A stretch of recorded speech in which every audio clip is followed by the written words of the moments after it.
الحمدللہ رب العالمین والعاقبۃ للمتقین والصلاة والسلام علی سید الانبیاء والمرسلین اما بعد وقال ربکم ادعونی استجب لکم ان الذین یستکبرون عن عبادتی سیدخلون جہنم داخرین۔ قرآن کریم اور احادیث رسول صلی اللہ علیہ وسلم میں کئی مقامات پر دعا کی اہمیت، دعا کی فضیلت بیان ہوئی ہے۔ دعا کی اہمیت کا اندازہ اس بات سے لگایا جا سکتا ہے کہ خود اللہ رب العزت نے انسانوں کو دعا مانگنے کی ترغیب دی اور ساتھ میں ان لوگوں کو متکبر اور جہنمی قرار دے دیا کہ جو لوگ اللہ رب العزت سے دعا نہیں کرتے۔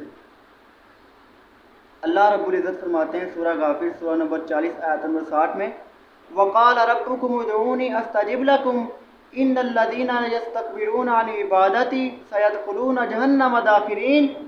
اور تمہارے رب نے کہا کہ تم مجھ سے دعا کرو، میں تمہاری دعاؤں کو قبول کروں گا۔ بے شک جو لوگ ہماری عبادت سے تکبر کرتے ہیں وہ ان قریب ذلیل ہو کر جہنم میں داخل ہوں گے۔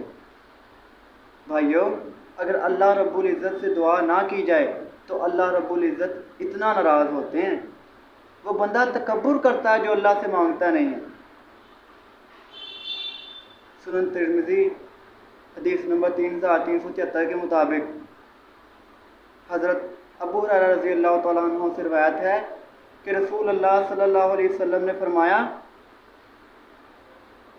اگر اللہ سے دعا نہ کی جائے تو اللہ اس بندے پر ناراض ہو جاتے ہیں۔ بھائیو، اللہ رب العزت کی ناراضگی سے بچیں۔ اللہ رب العزت کو راضی کرنا ہے، ناراض نہیں کرنا۔ بھائیو، اللہ اس بات پر ناراض ہوتا ہے کہ اس سے ہم دعا نہیں مانگتے۔ ہمیں اللہ رب العزت سے زیادہ دعائیں مانگنی چاہیے، رو رو کر سجدے کرنے چاہیے، نمازیں پڑھنی چاہیے، نوافل ادا کرنے چاہیے، تہجد ادا کرنی چاہیے۔ اللہ رب العزت سے دعا ہے اللہ ہمیں قرآن و حدیث سمجھنے اور اس پر عمل کرنے کی توفیق عطا فرمائے۔ السلام علیکم۔